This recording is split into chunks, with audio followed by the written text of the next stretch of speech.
Our show wouldn't exist without you listening. But if you want more information on how to become a guest, how to recommend a guest, or just to stay in touch, go to flippingthelid.com.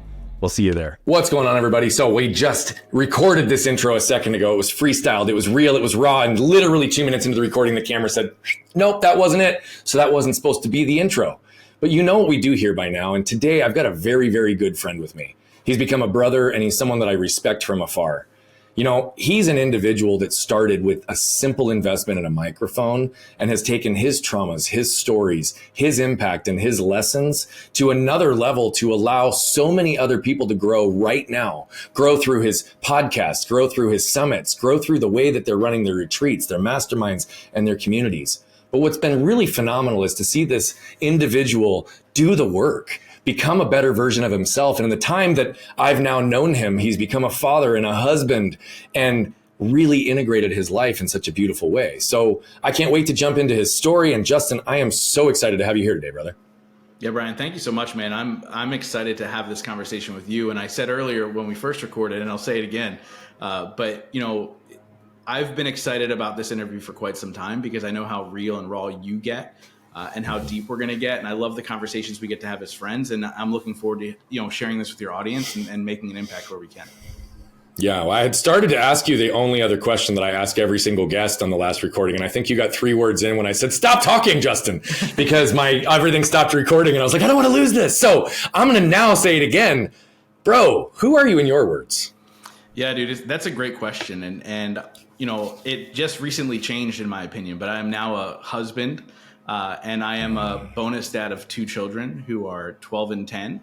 And I am somebody who is obsessed with growth in his own way. How do I become a better person so I can continue to make an impact in the world? I believe that my mission on this planet is to define the fact that it doesn't matter where we come from. What matters is the choices we make today to make a better tomorrow for ourselves and the world.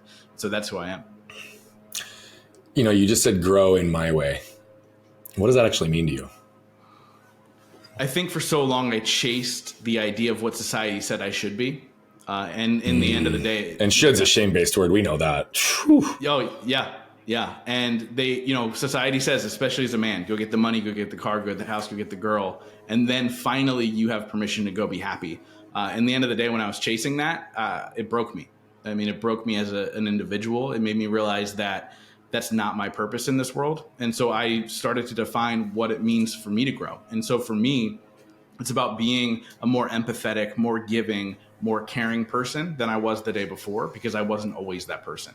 And it's been quite the journey. And I always say to everybody, like, I hope you come on the journey with me, because I'm not the person you put up on a pedestal and say, hey, I need to live my life like Justin.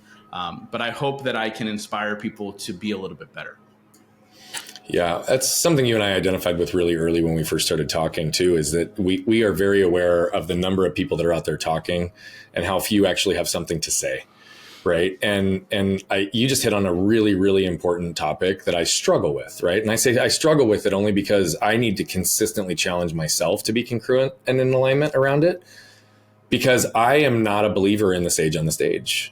I'm not a believer that most of the people that get idolized, that are called influencers, that are called, you know, the ones that are creating some of the impact in the world, I'm not always convinced that we need to be putting them on a pedestal in the way that we do. Now, do they have their own unique power and potential? Yeah. But so does every single one of us. So do you. So does everyone listening to this. It's just that they happen to have a certain set of circumstances that has put them into a place to do it. But when we look at intent as well, there are many, I believe, that their actual goal is to get people to be more like them and to fit within their worlds in a way that they can become dependent on them. Whereas I always feel like you are operating in a way that's different, which you even just said it. It's not about being like Justin.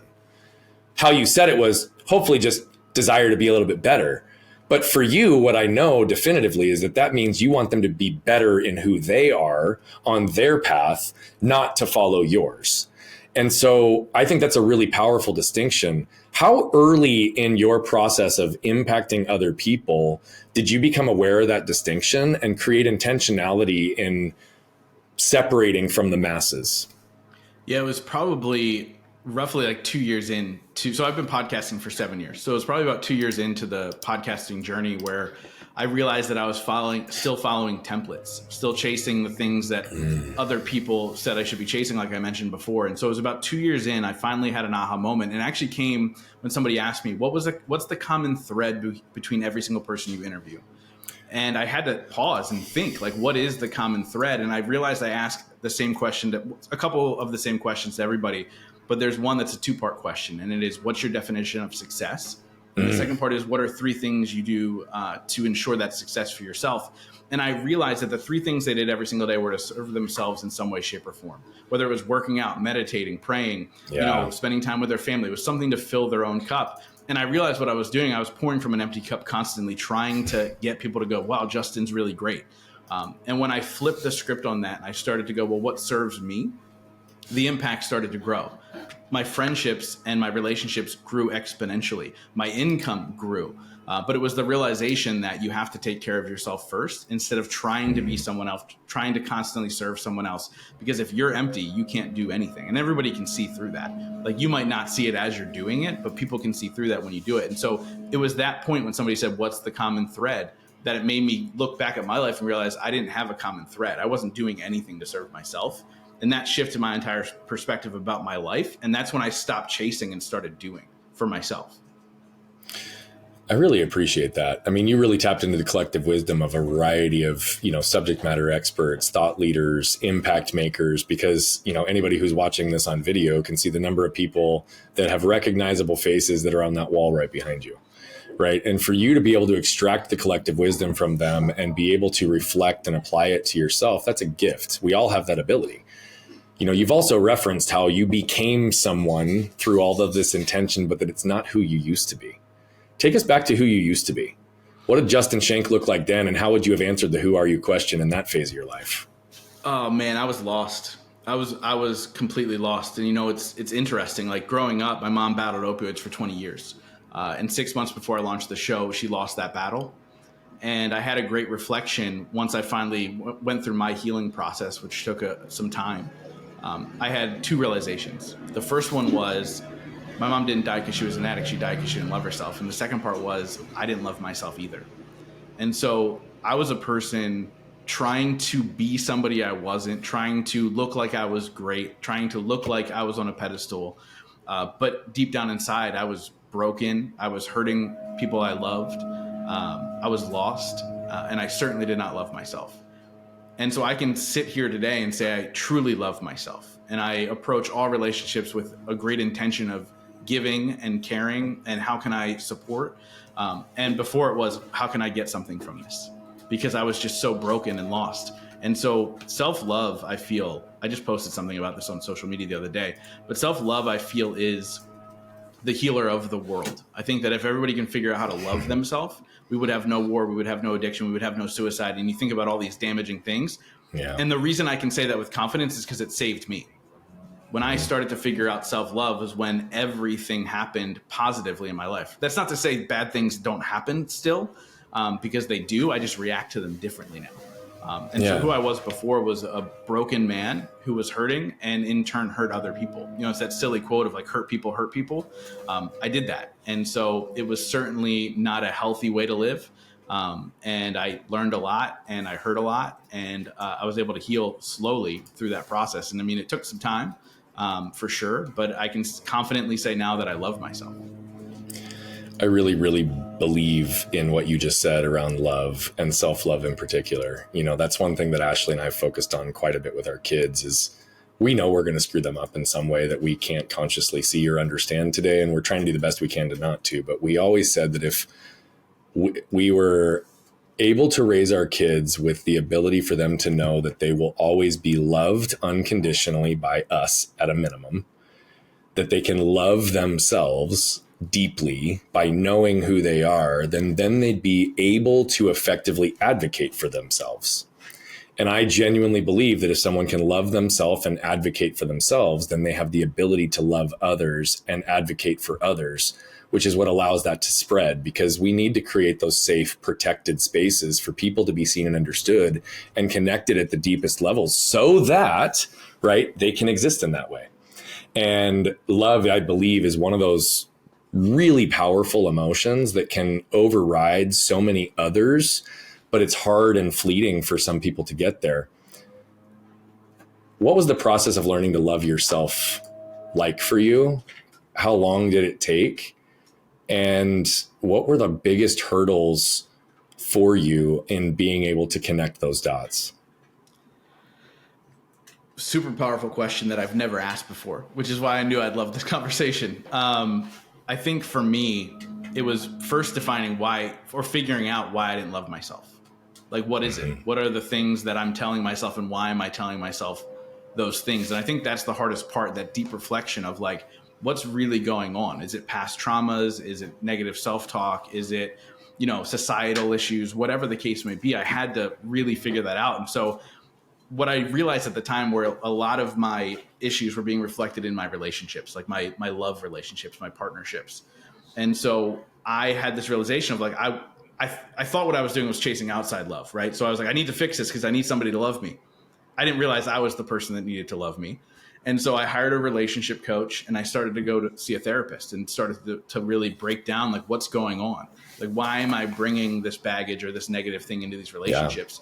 Yeah. And so what I really found out, in the words of my therapist, was I had abandonment issues. And so when I looked at my parents, I was like, what do you mean? I was never abandoned. My parents loved me unconditionally, right? Like they really did. Like my parents were quote unquote great parents, but my mom battled opioids and my dad made some decisions that landed him in jail. And so deep down inside, I was like, well, they chose these things over me, right? Over being my parent. Yeah. And so that was the eye-opening moment. And I think the hard part is trying to figure that out. And it's really about asking questions, surrounding yourself with the right people. And then you have to go and do the work, right? I continued to work with these individuals to get better. I started to make myself uncomfortable in situations, to push myself, to think outside of the box that I was living in, and then began to take action to better myself. But I think identifying why you are the way you are, good, bad, or indifferent, figuring that out is the most important part. Because if not, you can have no action plan to try and figure it out. Totally agree. And so for me, it took time. It really, really took time. But I say all the time, and Lauren and I talk about it often, like if I didn't have that moment where I went and did the work by myself, we wouldn't have a healthy marriage now. Like it wouldn't be possible, because I went and did the work individually. And so it was really about figuring out like, where is this all coming from? Like, why do I not love myself? Why do I self-sabotage in relationships? Well, because I felt like I wasn't worthy of love and these people were going to leave me anyway. So let me give them a reason to leave me. Yeah. And so that was really the beginning of the change for me.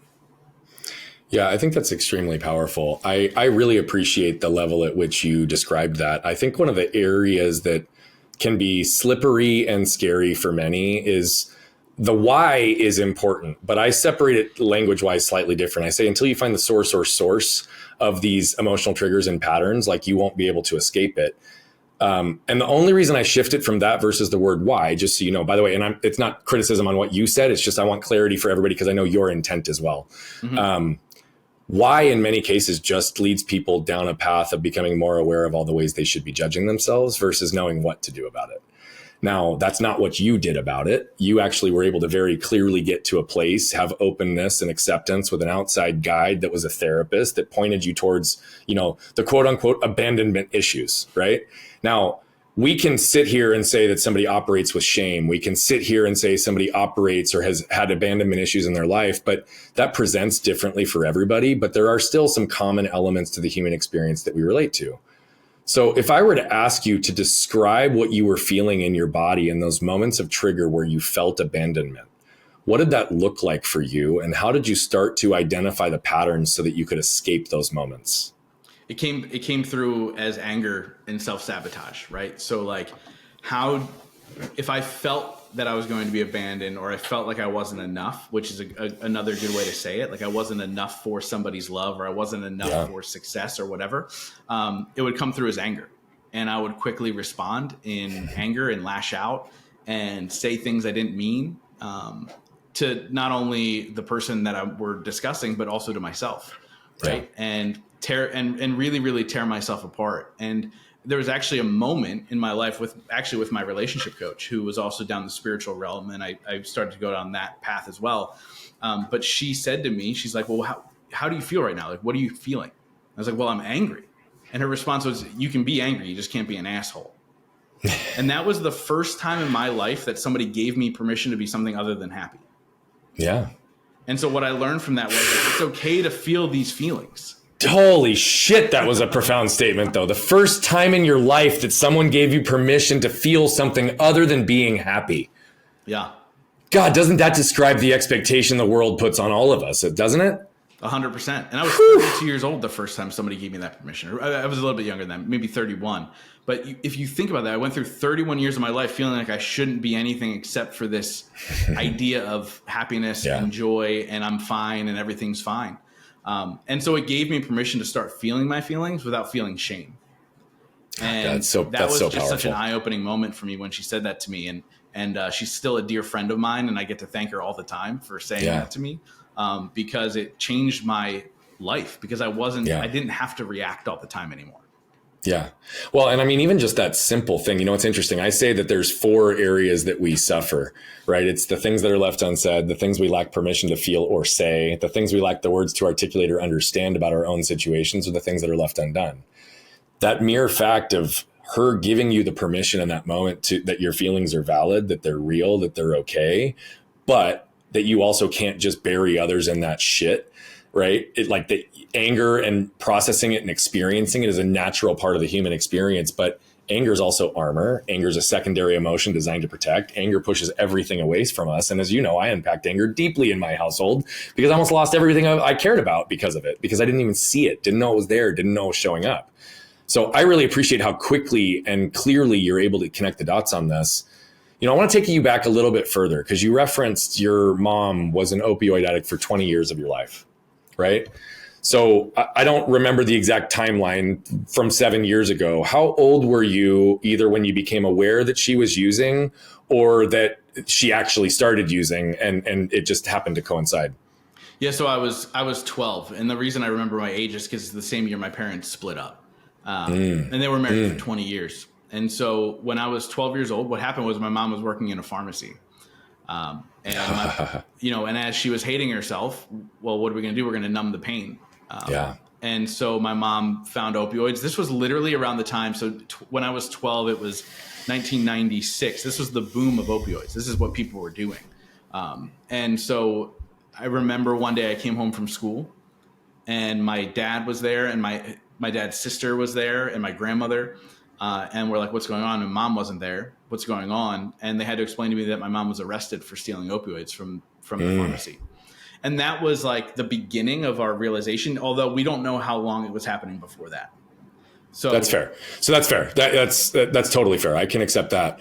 I'm 12 years old. Did you end up living with her until you were an adult and moved on since your dad went away? Yeah, so I lived with her till I was 16, and then for a year of my life, I lived with my aunt and uncle, which was a great catalyst for me to see a healthy relationship. Yeah, and then moved back in with my mom till I was 18. Then went off on my own, and then here's the other crazy part. When I was 19, so a year later, I was living in New Jersey. My mom was in Reading, Pennsylvania, which is where I live now, and she couldn't keep a job. And so at 19 years old, I moved back to Pennsylvania to help support my mom. As she was trying to pay bills and do all these things.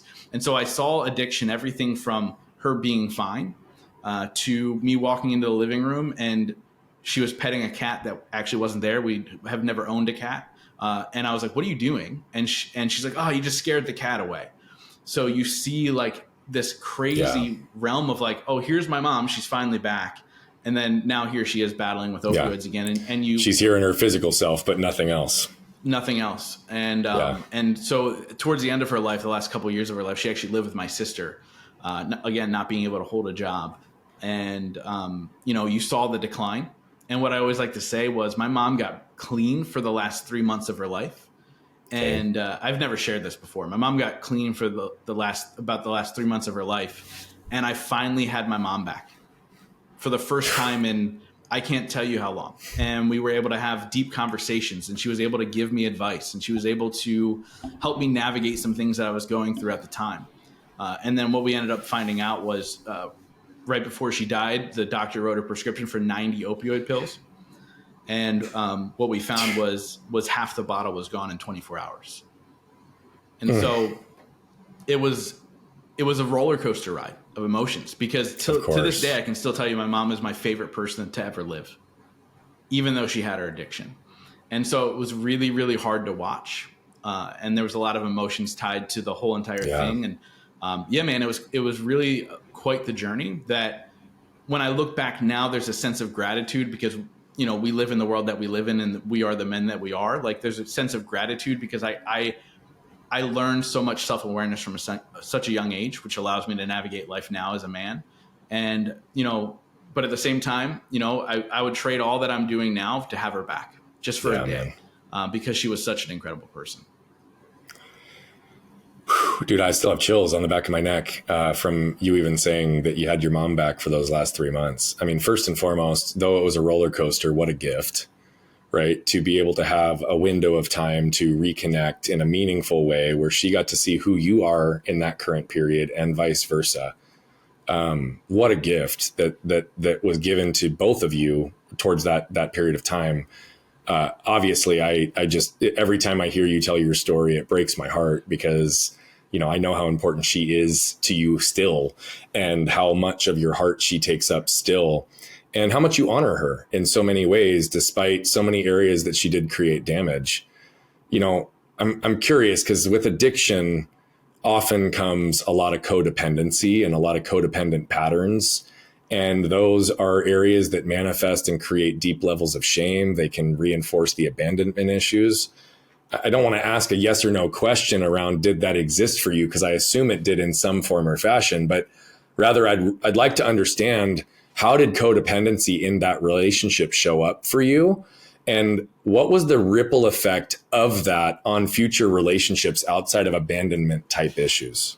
So it's interesting, and I'm glad you asked this, because I've never had codependency issues.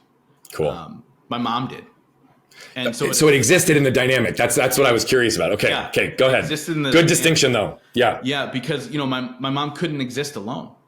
Right. And I don't think it was ever like an emotional codependence, but it was a codependence of I need support. I need somebody here at all times. And every time somebody wasn't there, that's when the spiral would begin. Mm-hmm. And so it was certainly there. And I think for me, it did the opposite of going into a relationship saying, oh, I need somebody. It was like, I don't need anybody.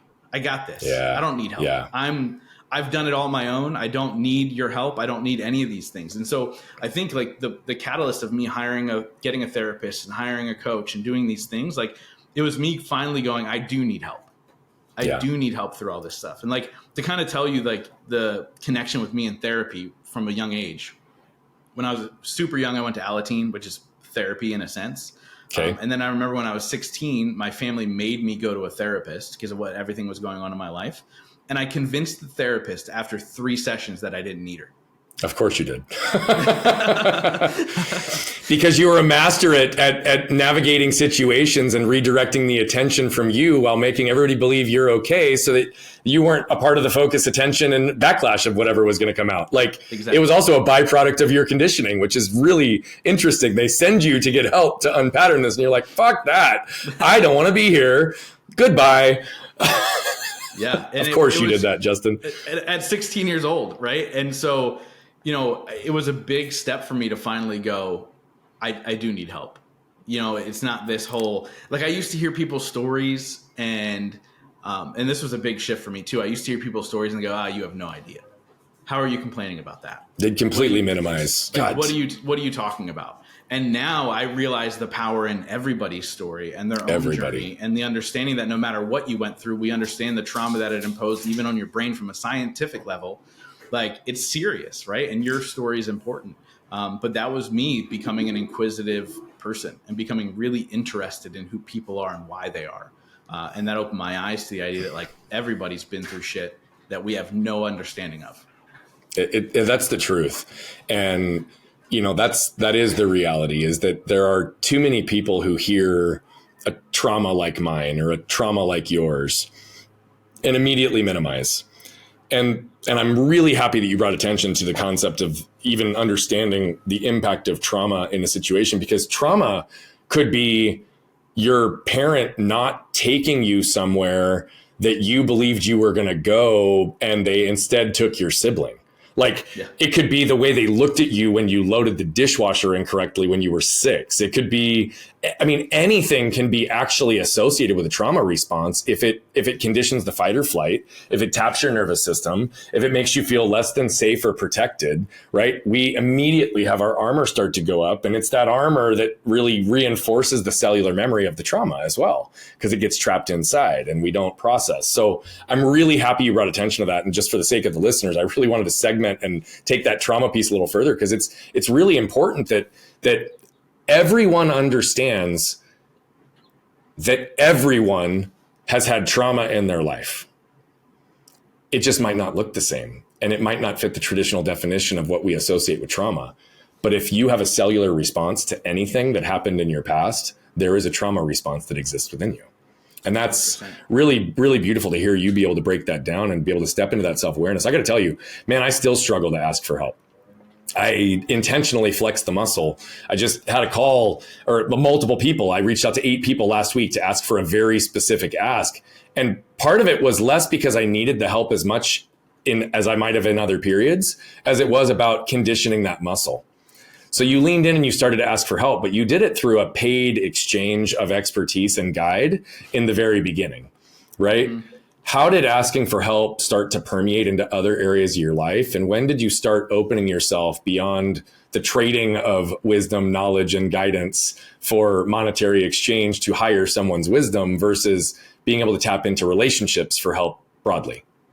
Yeah, I think it really started with me. And you know this about me. I end almost every conversation I have with, if there's anything I can do to support you, please let me know. Mm-hmm. And really, honestly, where that began was I wanted to help people, right? Like unconditionally, I wanted to give and I wanted to help. But I also knew at some point in my life, I had to say, hey, I might need help with this. Mm-hmm. And so you open the door to, we now have this relationship where we can ask each other for help. And I don't want there to be shame in it or think that I owe you something or you owe me something, whatever. We're here for each other. And that's where that question really began. And I never thought about that till now, by the way. Mm. But really it conditioned me to go, it's okay to ask for help because I'm willing to give help wherever it may be. That's right. And, off the top of my head, I can't think of anything specifically where, it's asking for help, but something as simple as, back when I was younger, like I'd move a lot, right? Like as a young man, 19 to 26, I moved a lot. Like, and even before that, I actually did the math. I lived in 16 different houses by the time I was 16. Holy shit, bro. Yeah. So there's been a lot, but like asking somebody to help me move or help, just those little things that I used to not do, where I would just struggle through everything all the time. And so once I was able to start asking for help, number one, I realized most people are willing to help, right? They're willing to give, they're willing to support you through the process. And then number two, the whole idea of like, they then feel more comfortable asking you for help. And I'm somebody who likes to help others, right? And then if you talk about big asks, right? When you think about helping, I ask people to speak at my event. I ask you to come speak at my event. I don't mind sharing that I don't pay my speakers. It's a big ask and it's something that I'm uncomfortable doing, but I also understand that me asking for that help impacts the world at a greater level, right? Like when I asked Fabio Viviani to speak at my event in 2019, I mean, this guy, his businesses do $300 million a year. When he keynotes, he's $60, $70, $100,000 every single time he keynotes. I texted him to kind of preemptively say, hey, I have a question for you. Let me know when you can connect. So I was like, hey, Fabio, man, we're just building a friendship. And I was like, hey, if you ever, let me know when you're free in the next couple of weeks. I'd love to ask you a question. He goes, call me right now. Massive panic. I was like, oh my gosh, like now I'm on the spot, right? I call him and I was like, here's a big, and I start stumbling through the process of asking. When I was halfway through, he goes, whatever you need, I'm in. And I had a great moment where I was like, oh, like we have to be comfortable doing these things when there's a greater good on the other end.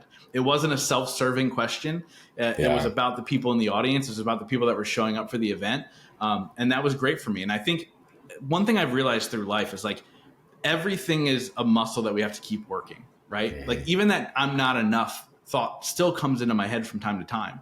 I just work through it a lot faster now, right? So it's just a muscle. And so that was a reminder, like it's okay to ask. And if the answer's, and I tell people up front, if the answer is no, I get it, right? Like it's not about like hurting my feelings. And so I think I've learned to ask for help in a meaningful way, and it makes it a lot easier for me. Yeah, dude, I really appreciate even how you approached and answered that question. You know, something hit me in the heart that I would like to go back to. And I didn't have a conscious intent to do this, but it just hit me as soon as you stopped talking. So I like have to honor that in the moment. It was back to the codependency question and how you talk about how you really never experienced or suffered the codependency or the associated shame with the codependency. Are you open to me challenging or shifting a perspective slightly? Yeah, of course. Okay. I'm not in any way going to suggest that, and I want to be clear when I say this to anybody who's listening and to you. This is in no way me attempting to tell you how to feel, how you should feel, how you shouldn't have felt, or any of the above. This is just a potential feeling based on what I was witnessing. If you look at, even simplistically, the dynamic of you going to future relationships and not wanting to ask for help, not wanting to open yourself to do those things, wanting to do everything yourself, then the concept of codependency and the dependency that your mom had on you and your sister, and the unspoken and embedded expectations that existed for both of you in how you needed to show up to ensure that your life was as stable as possible, given this extraneous variable of having a mom with opioid addiction. Right. And so what's really fascinating is that you disassociate from the concept of codependency, even though the pattern of it still transferred forward in your life. Now, you also talk about the lack of worth. You talk about like not wanting to ask, not wanting to be a burden, not wanting to be able to mask and create the perception that everything in your world is okay. And so to me, abandonment issues are directly correlated to everything you talked about, which you know, right? But with the concept of even moving 16 times in the first 16 years, that in and of itself, with no other extraneous factors, creates this tight wound, tight community, codependent type relationship. Because every time you're moving, your sister, your mom and you, right, are having to rebond, reestablish, refine the connections. Your friends, your stability, your consistency was non-existent.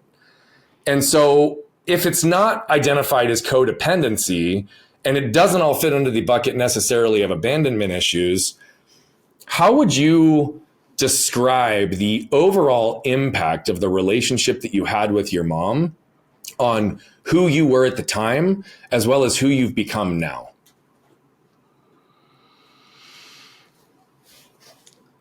It's a great question. I don't even know if I'm going to answer it correctly, but I'm going to do my best. I would say who I was and the things that I struggled with due to that whole entire thing that you just described. We won't go through it again. That whole entire process. Yeah. I just tried to recap it. Yeah. I became extremely cold, independent in a bad way. Mm-hmm. I became stubborn to the point of ruining relationships because we had the tiniest little disagreement. And that's who I was. And I think who I am now is somebody who is all about strong relationships, is all about healthy relationships versus ones that are just a take. And that's usually the other way. I tended, before I was in relationships with friends, colleagues, loved ones, whatever, where it was them taking and taking and taking. And now if that happens, like I can read people really, really well now that like, they just don't even come into my sphere. Right. Yeah. Some people slip through the cracks, you know that, but otherwise I don't really, let those people even in my sphere. So I became, I think because of what I went through, became a very, very good reader of people. Became more empathetic from the standpoint of like, I just kind of feel bad for you. Like I wish you could be better. But I let those things go a lot more instead of allowing them to attach to me for so long that it ruins me time and time again. And I don't know if that answered your question, but that's kind of I think it did answer the question, and I appreciate you going there and attempting to answer, even if you didn't think it was going to land, but it did, because it was truth. What does it mean for you to now be, as you call it, a bonus dad? It is The hardest thing I've ever done in my life. It challenges me every single day. But it's so insanely rewarding to see two little strangers. They didn't know who I was 5 years ago, but to see two little strangers who are willing to love unconditionally, to forgive quickly, and to embrace me as their bonus dad. There was a moment at our wedding, and there's photos of this, but there was a moment at our wedding, Lauren and I said our I do's, we went back down the aisle, and then the kids followed because they walked her down the aisle because both of her parents aren't with us anymore. And the kids walked her down the aisle, and so they were the second ones back. And Lauren and I turn around, and they're both just bawling their eyes out of just pure happiness, right? Like, That's awesome. Wow, like this is a beautiful moment. And I think for me, like it's a rewarding feeling that I can be that person for people, for little people who I believe are going to do big things in the world, whatever that looks like for them. And it's quite the journey, man. It allows me to reflect on who I am often. And I think that's why it's so hard to look in the mirror and say, damn it, like screwed that one up. And, you said so beautifully about your kids and how we know we're going to damage them in some way, shape, or form. Yeah. I don't speak as eloquently as you. And so what I say to these kids, I look at them, I go, I just want to let you know that I'm not perfect and you're going to end up in therapy when you're older, and that's okay. Yeah. Yeah. But I say that because, I didn't think therapy was okay because I was never told that. So guess what? You're going to end up there, and it's a beautiful thing. But for me, man, it's been a great reward that I didn't think would be a reward because kids were not anything I wanted. And so I'm loving the process and learning as I go through it. Yeah. You have often referenced that you were voted or assumed to be least likely to succeed, graduated high school with a 1.7 GPA, right? We've talked deeply about the relational and family dynamics that led to your life. And now you are a recognized face that's continuing to grow with impact, that runs with people that you never thought you'd have access to, and is creating more impact in more ways than you ever believed possible. And again, I said it in the intro and you've referenced it briefly, but it all started with buying, what was it, a $60 microphone? I don't think we've talked about the number today, but you were like, I've heard you say that before. It's like a $60 microphone. It all started with a $60 investment in a microphone. So going from least likely to succeed to buying a $60 microphone to where you are today, what does that journey look like for you? And what were the greatest limiting factors that we've not already talked about today in the context of your family that you had to shut down, remove, or transform in order to step into the power and potential of how you exist today? Yeah, man, there was so much fear of judgment, through my life. From when I was a little kid all the way up through buying that microphone and hitting record and then continuing to go through the rest of the process. And I'll dive a little bit deeper on that. So also when I was 12, in the midst of finding out my mom had an opioid addiction, my parents being divorced, I also broke my first hip. And then 2 years later, broke my second hip. Yep. A year and a half later, broke my second hip. And so my childhood was stripped from me within a year. And so I remember for so long being shameful that I was that kid with the crutches or the wheelchair. And I felt people would judge me as that person. Yeah. And that translated so much through my life of fear of it was more fear of judgment than fear of failure. I'm like, failure, I've done that 1,000 times. I can keep doing that. I'm going to keep doing that shit. But it was judgment. Like, who does Justin think he is? Yeah. Right? And so I remember in my 20s, I tried and failed 3 times to start a business. And that's going back to me, thinking that I had to be this huge entrepreneur for finally people to like me. But did that. And then when I bought the microphone, here's a fun fact. I had a co-host for the first year of the podcast. And the reason I had a co-host was because I was afraid to hit record on my own. Because if people were to judge me, they were judging us. Yeah. And if it wasn't going to work, we both didn't make it work. And so I bought that microphone, had a co-host. By the way, he was a groomsman in my wedding. There's no ill will from us not doing the podcast together anymore. But it was the standpoint of like, I always had these protective barriers. Yeah. Of how am I being perceived in this very moment? And that even translated into success. Like as I would start speaking on stages, I was like, I had to be a certain way and do it a certain way. Me doing events had to be a certain way and do it a certain way. And I would say this, it wasn't until halfway through the pandemic, so you're talking 2021, that I just said, fuck it. I'm just going to be me. And you're either going to love me or you're not going to love me. And what I mean by that, there was always authenticity. There's always vulnerability, but there was always there was always guard and protection. Yeah. Yeah. There was always, let's make it prettier than it really is. Yeah. And about halfway through the pandemic, and we won't get into it, I started just speaking my mind a little bit more. And I started questioning things a lot more. And I started going, no, this is who I am. And that's okay. And it allowed me to flourish. It allowed me to find my people. It allowed me to make a greater impact. And it's done such beautiful things, but I wouldn't have been able to do that if I didn't buy that $60 microphone, put myself out there, and then decide after, I think it was like 63 episodes with Zach, 64 episodes, for me to say, I want to do this on my own. Yeah. I had to go through all that discomfort in order to get to the point where I can go, now you're just going to accept me for who I am.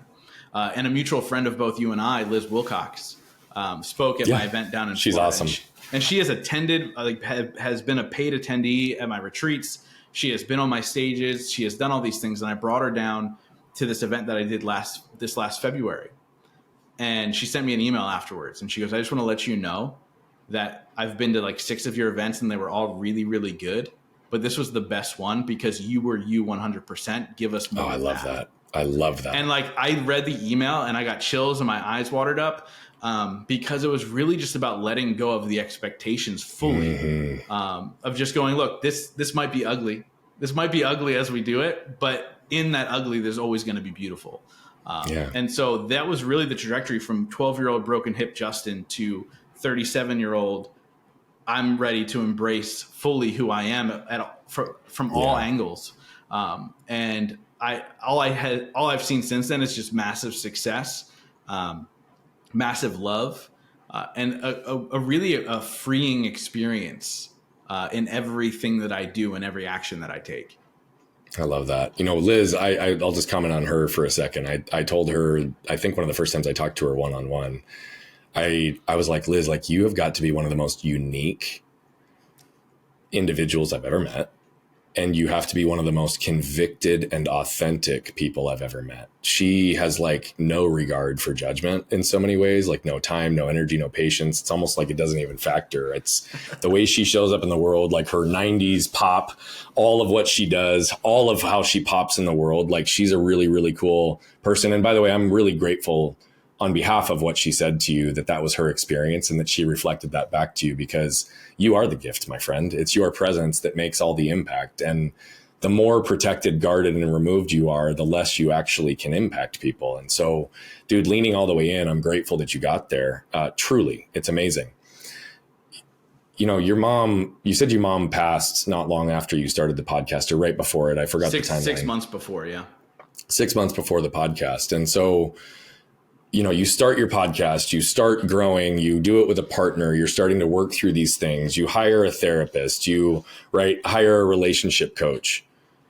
Outside of the paid individuals, who was your support system when you really decided to take control of your life and own the message through your microphone for the remaining part of your life? Yeah, I mean, I'm really fortunate. So I'll say this first, and then I'll get into really details of how I utilized it. But I'm really fortunate to have the friends that I have in my life. I had 4 groomsmen in my wedding, and the shortest friendship out of those 4 men was 19 years. To understand that it was like these guys have just always been there for me from day one. Like actually, the oldest groomsman, we knew each other. He was brought to the hospital when I was born because our moms were best friends since high school, and so we've literally have been best friends since birth, and so. I just feel really blessed to have that, and I'll always have that. And my sisters are amazing, and now Lauren is just an incredible support system. But for me, I think, to look outside of just, hey, a shoulder to cry on, right? I have 5 specific people in my life, And it wasn't intentional at first, but when I looked back, I realized that these were the roles that have always been played in my life, and they're all specific people now. But they play different roles in my life to support me through the ups and the downs. Because look, my life looks beautiful right now. Like it is, like it's beautiful, and I feel blessed. But it doesn't mean bad things don't happen. It doesn't mean I don't get down. And so I have to have the right people. And so there's 5 roles that people play in my life, and I'll go through them really quick. It's the cheerleader. So there's like the person that makes you feel like you can run through a brick wall after you get off the phone with them. The bruiser, the person who questions, am I doing the right thing at the right time? The softie, the person who, when all hell breaks loose, they're the person that'll listen to me cry, and they help pick me back up. A mentor, this is somebody who has something innate inside of them that I want more of in my life. And the 5th person is a coach. I think at any given time you should have a financial investment into your future. And so those are the 5 people that I've had in my life. And so the podcast has given me the gift of most of these people. I think it's a beautiful thing. Aside from my wife being my softie, like the other people have all, as of right now, have all been on my podcast. You know, my cheerleader is a guy named Chuck Balsamo, who he reached out to me when we were about 12 episodes into the podcast. Reached out to me on Twitter, just some random guy. And he's like, I just want to let you know, I love the content you're putting out there. You're changing the world. Keep going. So I click on his profile. He's got like 15,000 followers on Twitter. I'm like, who is this guy? And I send him a message. I'm like, who are you? Tell me your story. And he tells me his story, and he came on the show. He was episode 20 on the podcast. He's now been on, I think, 3 or 4 more times beyond that. And he was the guy who married me and my wife. And he's my cheerleader. Cool. He's the guy who makes me feel like I can run through a brick wall. And so I think being intentional with utilizing these people in your life is game changing. And I realized that if you have these 5 people, the wins are so incredible because you get to celebrate with people who supported you through them. And the lows aren't as low because they help pick you back up so quickly. And of course they evolve over time and you change, especially the coach piece. But like, you know, as they change and evolve over time, it just makes life so much better. It's literally a built-in sounding board. It's a built-in, you know, people who will go to battle with you. And it's just such a beautiful thing. And so that's really how I've structured my life, at first accidentally and now very, very intentionally over the last couple of years, to make sure that I can get through all these moments. Because I know bad things are going to happen again, right? The thing that I've decided is that I'm not going to allow those bad things to dictate who I become anymore. Yeah. And that support system helps me be that person. I love that answer. I even like that you've got it categorized down to those 5 different roles. I think that almost everybody could benefit from having one of those 5 roles or all of those 5 roles identified and clearly matched in their life. And, you know, what's interesting is, to your point, you may be that person for someone else. You may shift roles for someone else. You may expire in the season around someone else. What I do know is that you have taken so much of your collective wisdom, so much of the impact from others, and you really are impacting a lot of other lives now. Right. The title of the podcast for a long time, and it may still be, is Growth Now Movement. I'm pretty sure was that what it was named when you first founded it? Name. 7 years later, still the same name. But I actually really appreciate that, because that's what I thought it was. And the reality of it is even the intentionality of the language on Growth Now Movement, that's what I see you doing, is creating a movement. You're creating a movement with a lot of people, but you're creating movement within others so that they can move. And you referenced hurt people earlier, but you also know I love to say that moved people move people. And that happens through leadership and a movement. I realize you started it as just a podcast, but it's become so much more. So what motivated you to step into the role to create this movement? What keeps you going? And where are we going to see this movement navigate over the next 10, 15, 20 years? Yeah. So it's crazy. So I started the podcast having no idea what I was doing. Really, like, the idea behind it started before my mom passed away. As a matter of fact, Zach and I were in Cape Cod, Massachusetts, recording the intro and stuff, like planning out the podcast, when my mom passed away. And so it kind of tells you, like, 6 months before we were already planning it. And the idea behind it originally was I was going to interview entrepreneurs, figure out how to be a better entrepreneur, so I can go build that business, because I had 3 failed businesses, AKA so I could love myself, right? And so that was the original idea. When my mom passed away, it became about, how do I love myself? How do I not allow my rock bottom moments to define me? And these were the questions I organically started to ask people. And I think that's why people latched on early on, was that it was just real, genuine conversation. And so I say early on, after Zach left, it started to really grow.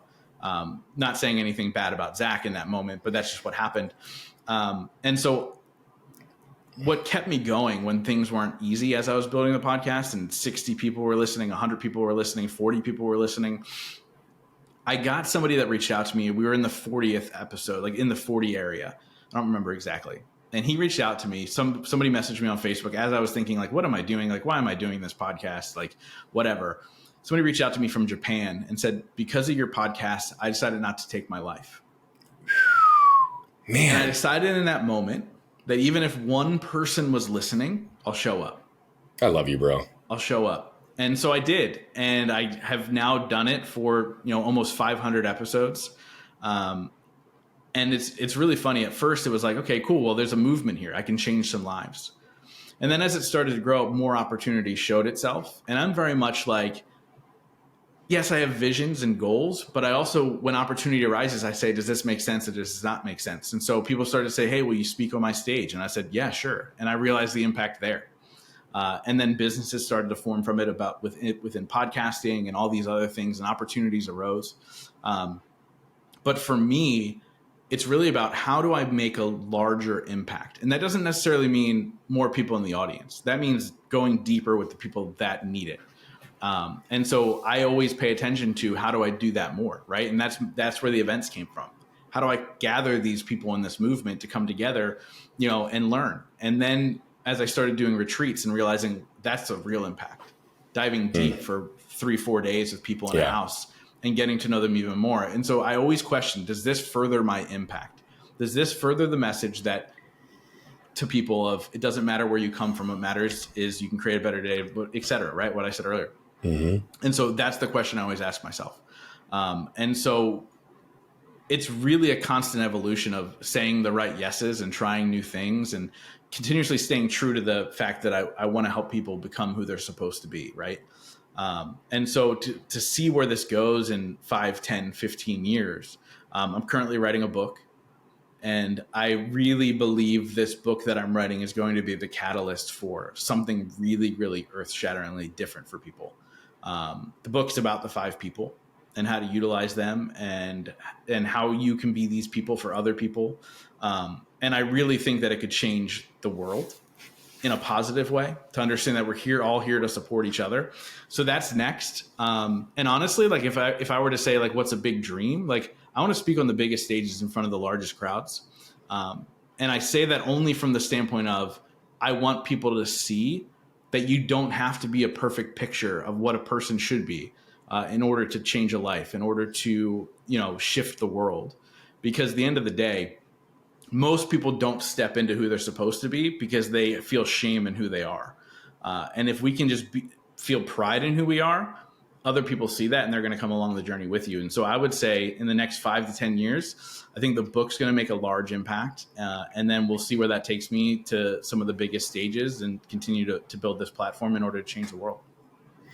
Well, I hope that one day you with one leg shorter than the other and me with one arm shorter than the other can stand up on stage together and celebrate the difference and the impact of showing others what's possible, even when you look different, when you don't fit inside the box, when you are, in a lot of ways, are just like everyone else, but everyone thinks you're a unicorn, right? Like it's a matter of really getting clear again on who you are. And if you can exist clear in who you are, life's a lot easier. To your point, you start surrendering to things. You don't have to fight. You don't have to armor. You don't have to guard. You don't have to protect. And for those that are listening, what I really want to say is Justin is very extremely humble. He has a very active, large podcast and audience. He has a religious following in many ways because of who he is and how he shows up. He's been rated multiple times as one of the top podcasters and top podcasters to watch. And he's done a really good job of effectively structuring his knowledge and his wisdom, not just even on the human experience, but even in the podcasting space to be able to build some of the bigger brands and consult in masterminds with some of the largest shows that are out there. He's someone who gets it. He understands it. He knows the power of story, the power of connection, and the importance of making sure that we're all getting our stories out there. And so all that said, it's easy. Again, you don't want to be the sage on the stage. You've been extremely vulnerable with us. You've been very real with us. But you also acknowledge that your biggest problem, even still today, is still the limiting beliefs that tend to set you back and elongate you on your goals. So bring us real time now. What are you currently working on? What are you currently still protecting? What are you currently struggling to break through? Yeah, man. It's interesting. I'm in a really good place right now. But again, I think here's really the limiting belief now that I'm struggling through. I've gotten to the point where I know I can present to high level people and gather them, hence why I started a Skeleton Key Mastermind. I still question whether I'm adding the right amount of value for everybody I'm serving. I will pour into them. I will give them everything I possibly can without hurting myself. I will give them everything they need above and beyond. And I still go, I don't know if it's enough. Right. And the reason, we started talking before you hit record, and I was like, yeah, the Skeleton Key Mastermind is incredible. I'm enjoying the process. And then I said, 2 people have already told me that they're lifers. Right. That kind of thing to me is life changing, because that's what I'm battling now, is that limiting belief of okay, now they're here. Am I doing enough? Am I still giving them what they want? Are they still happy? Are they still these things? And part of me, and I think, and you're going to challenge me on this, and I already know it. But I think part of, and I'm going to let me challenge myself on it.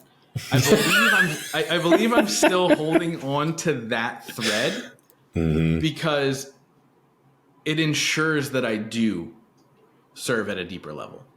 Right. And so I'm holding on to something that's holding me back because it's actually pushing me forward, and healthy or not, that's what's happening right now. Is that an honest enough answer? It's a completely honest enough answer, and I'm not going to challenge you at all, but I am going to ask you a follow-up question or two on that. What is the right amount of value, and who gets to determine that? Damn. This is why I love you, man.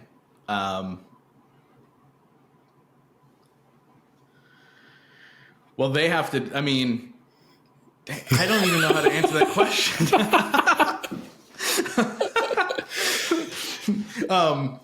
It's a great question. And I think for me, they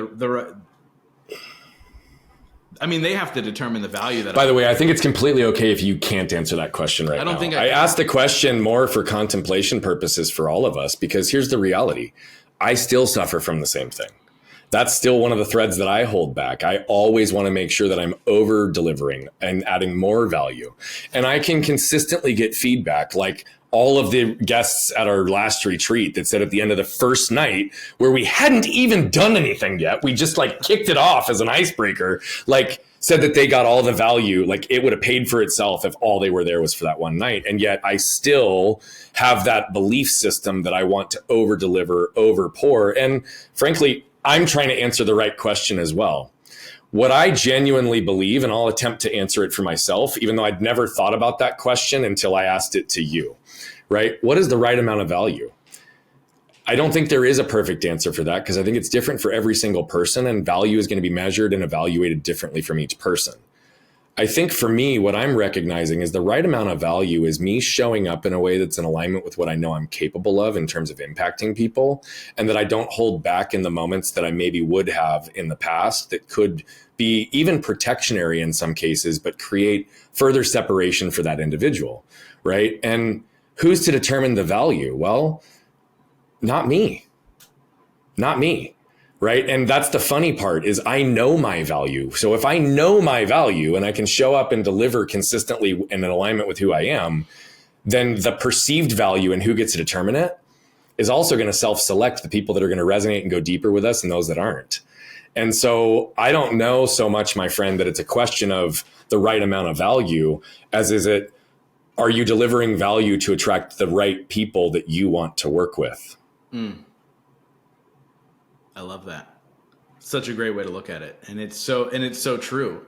And I think I've gotten to a point now where I am doing that. And so yeah, I think you are, which is why I'm saying I think maybe your whole problem and what you're thinking exists might not be your reality if you just continue to stay consistent and in alignment with how you're living today. So I'll share this with you. I made a decision. So we're having our first meetup in 2 weeks of this recording. I'm sure the episode will come out much later, but we're having our meetup in Chicago. And I've already decided that when I'm there at some point, whether it's when we're out to dinner or when we're out, whatever, I'm just going to sit back and go, I did this. And what I mean by that is I did the work in order to attract the life that I want and attract the people that I want with me. That's right. And I think, so I talked about those 5 people. I'm a bruiser. People think I'm a cheerleader because of what I do, but I'm actually a bruiser. I can see that. The problem with being a bruiser is I can see that. Yeah. But the problem is you're a bruiser to yourself. And so I have a hard time celebrating. And so I'm really making a conscious effort of going celebrate in those moments and reflect when you're there. And I think when I do it, it's such a beautiful moment for me to release that expectation. To say, hey, you know, I did this. And I actually, this was a couple of days ago as I was planning a couple of things for Chicago. I was like, I'm doing that because I need to do that. I love that. So you need to do that. You deserve to do that. And I know that you will receive everything you deserve on the other side of it, just sitting with that for a minute. It's funny. You just came in and you said, I'm a bruiser, like definitively. And so the question that came to mind was, is it possible for someone to be all of those roles, either to an individual or to different people? And then out of just pure curiosity, because you're my buddy, which one do you think I am most? Yeah. So I know what you are through and through. So first I'll say this. I believe that we can be all the roles, but we need to figure out what role is our superpower in order to add the most value to somebody Fucking else. beautiful. And we adopt that and we own that. Mm-hmm. Like, can I cheer people on? Of course I can. Like, can I listen to people as they're going through things? Of course I can. All those things, right? But I believe we need to own one because that's how we add the most value. Yeah, I totally agree with that, by the way. And I love that you were so clear on that. Yeah. And then beyond that, I mean, to answer your second question, you're a bruiser. You're a bruiser. You do it in such a beautiful way, which is actually why you fill that role really, really well. But what a bruiser does is they push your thinking. They make you think outside of the box so you can redirect. And even if you're heading in the right direction, they're still going to ask you questions so you think deeper. That's what this show is all about. Like, you're a bruiser through and through. Of course you can be a softie. Of course you can be a cheerleader, but you're a bruiser. And that's your superpower, to be honest, because we've been friends for years now. And you've challenged me and you've asked me the right questions. And so you've played that role in a sense for me when needed, right? Because you know how to do that. And it's a beautiful role to play. People are afraid of it, but I think it's a beautiful role to play. I'm owning that role now. You know, I don't know if I would self-identify or describe it as bruiser, but I know exactly what you mean in the context of your definitions and framing of those roles. And I think it is beautiful. And, you know, truthfully, that's something that I've had to really lean into, is to recognize that is my superpower, and what I see and what I think and the questions that come through me, that aren't fabricated ahead of time. I don't have a bunch of written questions down for us. I was here active with you just to try to see what I could see. But I really am grateful for how you've navigated this conversation, how you show up in the world, and that's even one of your focuses, is just to be able to show up. I think that's one of the first rules. First rule is you've got to be able to show up in life. The second is, how do you show up? And then the third is, where do you show up? And it's been really beautiful to watch you refine and grow your impact. I know there's lots of ways for people to engage with you because you have your hands in a variety of different things. So I'd love to really just make sure that everyone who's listening right now, everybody in our audience, can find the best way to connect. So what's the best way to do that if they want to reach out to you for any of the services, the mastermind, your podcast business, to be a guest on your pod, any of it? Like, what's the best way? And then would you please leave us with a closing thought from your heart? Yeah, so best place to reach out to me is Instagram at Justin T. Schenck. And I always like to say, wherever you're listening to this podcast, go search Growth Now. Check out a couple episodes. If you like it, click subscribe and come on the journey with me, because that's all this is. We're just on a journey. So those are the best two places. And then the thought that I would love to leave with for people listening is to understand that you are exactly where you are supposed to be and exactly where you chose to be. And that might hurt a little bit when people hear, oh, you're exactly where you chose to be right now. But the beauty in that statement is that means you get to choose where you're going. And so take that and own that and run with it, and understand that you have the pen in your hand to write your future. And you can make whatever you want of your life. And I think that, you know, there's two men here sitting as examples to that, that we get to define who we become. And I think that's beautiful. I love you, brother. I'm so grateful for you. I'm so grateful for how you showed up today. Thank you so much for being with us, my friend. Dude, thank you. I appreciate it. This was amazing. Well, thank you. And for those of you that just watched my good friend Justin flip his lid, jump inside, get deep. I don't know. He said 2 or 3 times he's never thought about something, never said something before. And I love this show for that format because that's also something that we want. We want the truths that haven't been uncovered, haven't been publicized, haven't been brought to the surface in every category to be able to show you what's possible. Justin just got really real in his process, his life, the struggles, the hurdles, and a mom with opioid addiction, a dad that was in prison, isolation, loneliness, abandonment, all around it. And it wasn't until he realized that he was exactly where he was in his life, exactly where he needed to be in his life, and because it was ultimately his choice to get there. The reality of it is not making a choice is also a choice.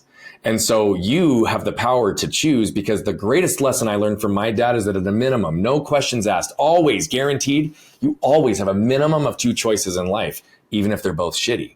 But for you to take back influence and control of your life, it requires you to make choices, accept truth, and you only get there by flipping your lid and scanning your can.